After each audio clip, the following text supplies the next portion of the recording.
Aloha! In this video, we will discuss informative missing. In some cases, no answer can be the real answer. You may wonder why.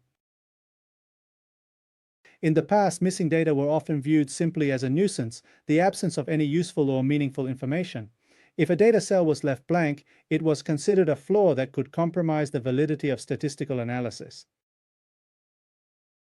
For example, in traditional linear regression models, a single missing value in any variable would often lead to listwise deletion, removing the entire case from the dataset.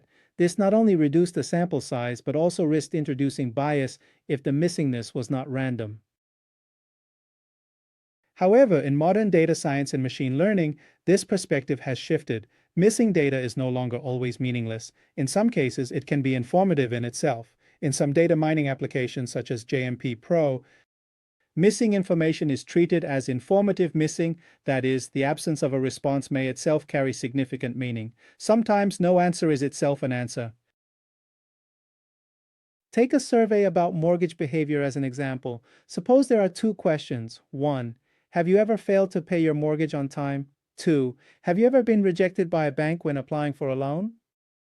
If a respondent skips or leaves these questions blank, it may not be random. Instead, it could indicate intentional withholding of information, possibly to hide a negative credit history. In such cases, the pattern of missingness becomes a feature in its own right.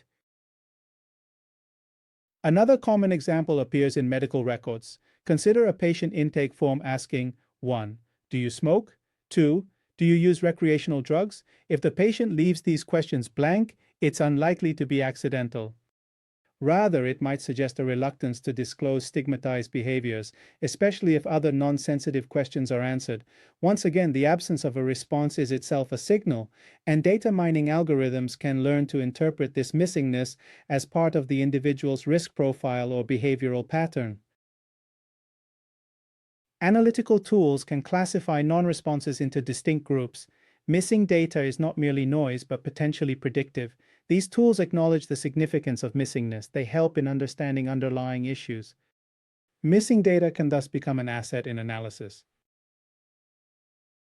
This kind of situation falls under the category of missing not at random, MNR, where the probability of data being missing is related to the unobserved missing value itself. In other words, the fact that data is missing tells us something important and must be considered as part of the analysis. However, it's important to note, not all missing data should be treated as informative. In many cases, the lack of a response has no meaningful signal behind it. For example, if a survey asks, "What is your favorite color of sports car?"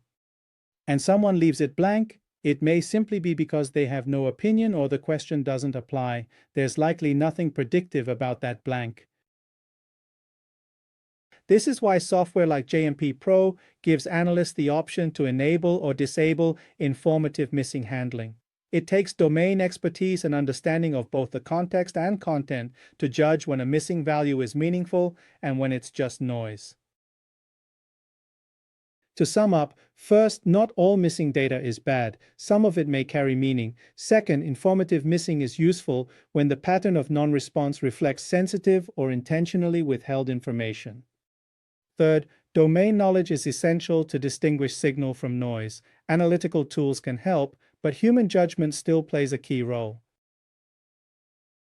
If you've worked with missing data in your own projects or have thoughts on how to identify when it's informative versus not, please drop a comment. And if you found this explanation helpful, feel free to share it with others in your network. See you in the next video. Mahalo!